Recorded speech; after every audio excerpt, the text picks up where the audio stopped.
வணக்கம் நண்பர்களே, முக்கிய செய்திகளை இந்த பதிவில் பார்க்க போகிறோம். என்ன செய்தி? டெல்லியில் நடக்கக்கூடிய சிஜேபி போராட்டத்தை பற்றி நேற்று வீடியோ பேசியிருந்தேன் அப்படின்னு சொல்கிறத விட எக்ஸ்போஸ் பண்ணியிருந்தேன். போராட்டம் அப்படிங்கிற பேரில் என்னென்ன அட்டூழியம் நடக்குது அப்படிங்கிறத டீட்டெயிலாக பார்த்தோம். இந்த வீடியோ அதனுடைய தொடர்ச்சி. தமிழகத்தில் ஒரு சில இடங்களில் நேற்றுலேருந்து போராட்டம் தொடங்கியிருக்குங்க. சென்னையில், மதுரையிலலாம், கோயம்புத்தூர்லாம். அதில் ஒரு தரப்பு பார்த்தீங்கன்னா சிஜேபியுடைய தமிழ்நாடு பிரான்ச்சு அப்படிங்கிற பேரை வச்சு போராட்டத்தை தொடங்கியிருக்காங்க. டெல்லியில் அபிஜித் திப்கே சொல்கிறான், ஜந்தர் மந்தரை தவிர இந்தியாவில் வேறு எங்கேயும் நாங்கள் போராட்டத்தை நடத்தலை. எங்களுடைய பேரை சொல்லி யாராவது போராட்டம் நடத்தினா அதுக்கு நாங்கள் பொறுப்பு கிடையாது அப்படின்னு அபிஜித் திப்கே சொல்கிறான். ஆனால் இங்கே சிஜேபியுடைய தமிழ்நாடு பிரான்ச்சு அப்படிங்கிற பேரில் ஒரு போராட்டத்தை ஒரு குரூப் நடத்திக்கிட்டு இருக்காங்க. அப்போது அவங்களுடைய மோட்டிவே வேறு ஏதோ தமிழகத்துக்குள்ளே ஒரு குழப்பத்தை ஏற்படுத்தணும் அப்படிங்கிற ஒரு மோட்டிவ் மாதிரி எனக்கு தெரியுது. இன்னொரு பக்கம் கம்யூனிஸ்டுக்காரங்கெல்லாம் சேர்ந்து டெல்லியில் நடக்கக்கூடிய சிஜேபிக்கு ஆதரவாக நாங்களும் களத்தில் குதிக்கிறோம் அப்படின்னு சொல்லிட்டு மதுரை தமுக்க மைதானத்தில், சென்னையிலலாம் போராட்டத்தை நடத்திக்கிட்டு இருக்காங்க. சாலைகளில் உட்காந்து போராட்டம். அதான் காவல்துறை போராடினவங்க எல்லாத்தையும் குண்டு கட்டாக தூக்கி பஸ்ஸில் தூக்கி போட்டாங்க. உடனே உதயநிதி ஸ்டாலின், எம்கே ஸ்டாலின் அவர்கள்லாம் மத்திய அரசாங்கத்துடைய நீட் தேர்வுக்கு எதிராக சிஜேபி போராட்டம் டெல்லியில் நடக்குது, அதுக்கு ஆதரவாக தமிழகத்தில் மதுரை, சென்னையில் நடக்குது போராட்டம், அந்த போராட்டத்தை ஒடுக்க பார்க்குது டிவிகே கவர்மெண்ட்டு அப்படின்னு உதயநிதி ஸ்டாலின் அவர்கள் பதிவு போட்டிருக்காரு. பேன் நீட் எக்ஸாம் அப்படின்னு சொல்லிட்டு வார்த்தையை பயன்படுத்தியிருக்காரு உதயநிதி ஸ்டாலின் அவர்கள். டெல்லியில் நடக்கக்கூடிய சிஜேபி போராட்டத்திலேயே நீட் எக்ஸாமினேஷனை பேன் பண்ணணும் அப்படின்னு அவங்க எந்த இடத்துலையும் வலியுறுத்தலை. ஃபேரான எக்ஸாம் நடக்கணும் அப்படின்னு தான் பேசிக்கிட்டு இருக்காங்க. தர்மேந்திர பிரதான பதவியிலிருந்து நீக்கணும், நீட் தேர்வை ரத்து பண்ணிவிட்டு மறுபடியும் ரீடெஸ்ட்டை அறிவிச்சிங்களே, இதில் டிப்ரெஷனில் 10க்கும் மேற்பட்ட ஸ்டூடெண்ட்ஸ் வந்து இறந்து போயிருக்காங்க. அவங்களுக்கு காம்பன்சேஷன் கொடுங்க, ஒவ்வொரு ஃபேமிலிக்கும் 1 கோடி ரூபாய் இழப்பீடாக கொடுக்கணும் மத்திய அரசாங்கம். இதெல்லாம் வலியுறுத்தி தான் சிஜேபி போராட்டம் அப்படிங்கிற பேரில் டெல்லியில் அட்டூழியம் பண்ணிக்கிட்டு இருக்காங்க. இது சும்மா வெளியில் சொல்கிறது. தர்மேந்திர பிரதான பதவியிலிருந்து தூக்குனா மட்டும் இவங்க போராட்டத்தை நிப்பாட்டிடுவாங்கன்னு நினைக்கிறீங்க? இவங்களுடைய டார்கெட்டு தர்மேந்திர பிரதான் கிடையாது, நரேந்திர மோடி. இன்னொரு விஷயம், இவங்களுடைய இஷ்யூவே நீட் எக்ஸாம் கிடையாது, FCRA சட்டம் கொண்டு வர போகிறாங்களே, அதுதான் டீப் ஸ்டேட்டுக்கெல்லாம் உறுத்துது.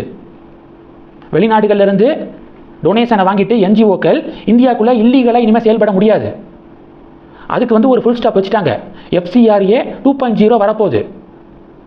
இதில் கடுப்பாக்கி தான் வெளிநாட்டில் இருக்கக்கூடிய பல்வேறு டீப் ஸ்டேட்டு இங்கே போராட்டத்தை தூண்டி விட்டுக்கு இருக்காங்க. இதுதான் உண்மை. அதனால் வெளியில் தர்மேந்திர பிரதானுக்கு எதிரான போராட்டம் அப்படின்னு சிஜேபி சொல்லிட்டு உள்ள அவங்க பார்க்குற வேலையே வேற. இங்கே தமிழகத்தில் சிஜேபியே டுபாக்கூரான போராட்டத்தை நடத்திக்கிட்டு இருக்காங்க. இங்கே தமிழகத்தில் கம்யூனிஸ்ட் கும்பல் உட்காந்துக்கிட்டு நீட் தேர்வை ரத்து செய்ய போராட்டம் அப்படின்னு சொல்லிட்டு கத்திக்கு இருக்காங்க. சிஜேபியே நீட் தேர்வை பேன் பண்ண சொல்லலை, அவங்க சொல்கிறாங்க அப்படின்னு சொல்லிட்டு இவங்களுடைய அஜெண்டாவை உள்ள புகுத்துறாங்க. இன்னொரு பக்கம் பாடகர் அறிவு இருக்கார்ல, அவர் தலைமை செயலகம் முன்பாக நீட் தேர்வுக்கு எதிராக கோஷம் போட்டிருக்காரு, சிஜேபிக்கு ஆதரவாக கோஷம் போட்டிருக்காரு.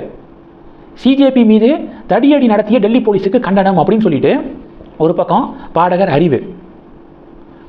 அறிவுக்கும் நீட் தேர்வுக்கும் என்ன சம்பந்தம்? இப்படி தான் கடந்த டிஎம்கே ஆட்சியில் கருக்கா வினோத் அப்படிங்கிறவன் கவர்னர் மாளிகை வாசலில் பெட்ரோல் குண்டை வீசுகிறான். எதுக்கு வீசுகிறான் அப்படின்னு கேட்டால் நீட் தேர்வுக்கு எதிராக வீசுகிறானா. நீட் தேர்வுக்கு எதிரான மசோதாவுக்கு கவர்னர் ஒப்புதல் வழங்கலை, அதுக்காக வீசுகிறேன் அப்படின்னு கருக்கா வினோத். நீட் தேர்வுடைய பேட்டர்ன் என்ன, மொத்தம் எத்தனை மதிப்பெண்ணுக்கு தேர்வு நடத்தப்படுது, கெமிஸ்ட்ரி, ஃபிசிக்ஸு, பயாலஜி இந்த சப்ஜெக்டிலிருந்து எவ்வளவு கேள்விகள் கேட்கப்படுது அப்படிங்கிறது கருக்கா வினோத்துக்கு தெரியுமா? இல்லை பாடகர் அறிவுக்கு தெரியுமா? இவங்களை விடுங்க. டெல்லியில் போராட்டத்தில் பங்கேற்கக்கூடிய கரப்பாம்பூச்சிகளை தனியாக கூப்பிட்டு ஒவ்வொருத்தங்கள்ட்டையும் நீட் தேர்வு டோட்டலாக எத்தனை மதிப்பெண்ணுக்கு நடத்தப்படுது, ஃபிசிக்ஸு, கெமிஸ்ட்ரி, பயாலஜியில் எவ்வளவு கேள்விகள் கேட்கப்படுது அப்படின்லாம் கேட்டால் முக்கால்வாசி பேருக்கு தெரியாது. இதுதான் உண்மை.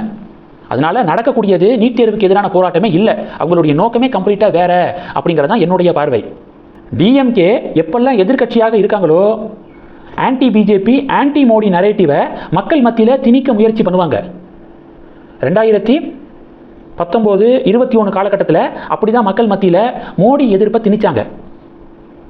இப்போது அப்பையும் டிஎம்கே எதிர்கட்சி, ஆளுங்கட்சியாக இருக்கும்போதும் அதை திணிக்க தான் முயற்சி பண்ணாங்க. ஆனால் அப்போ அண்ணாமலை சரியாக கவுண்டர் கொடுத்தாரு. டிஎம்கே உடைய இந்த திணிப்பெல்லாம் அண்ணாமலை முன்னாடி வேலைக்கு ஆகலை. மோடி எதிர்ப்பு அப்படிங்கிறது அண்ணாமலை ஏராவில் படிப்படியாக தமிழகத்தில் குறைஞ்சிச்சு. இப்போது அண்ணாமலையும் பிஜேபியில் இல்லையா, இது டிஎம்கேவுக்கு மீண்டும் ஒரு சாதகமாக போய் மறுபடியும் ஆன்டி பிஜேபி ஆன்டி மோடி வேவை தமிழகத்தில் உருவாக்க தொடக்க புள்ளி வச்சுருக்காங்க. மறுபடியும் அதற்கான பிள்ளையார் சொல்லி போட்டிருக்காங்க அப்படின்னு தான் எனக்கு தோணுது. தமிழக பாஜக டிஎம்கேவுக்கு கவுண்டர் கொடுத்து இதை அப்படியே ஸ்டாப் பண்ணுவாங்களா அப்படிங்கிறத பொறுத்திருந்து பார்க்கலாம். தமிழக பாஜக கும்பல்கிட்ட அப்படி ஒரு ஸ்ட்ராங்காக இதுக்கு கவுண்டர் கொடுக்குற மாதிரியான லீடர் யாரும் இல்லை. அண்ணாமலையை டெஃபினட்டாக பிஜேபி இந்த நேரத்தில் தமிழகத்தில் மிஸ் பண்ணுவாங்க அப்படின்னு தான் எனக்கு தோணுது. பொறுத்திருந்து பார்க்கலாங்க. இந்த செய்திகளை பற்றி உங்களுடைய பார்வைகளை மறக்காமல் கமெண்ட் பண்ணுங்கள். தொடர்ந்து கனெக்டில் இருங்க. அடுத்தடுத்து நிறையா பதிவுகளை பார்க்க போகிறோம். நன்றி. ஜெய் ஹிந்த்.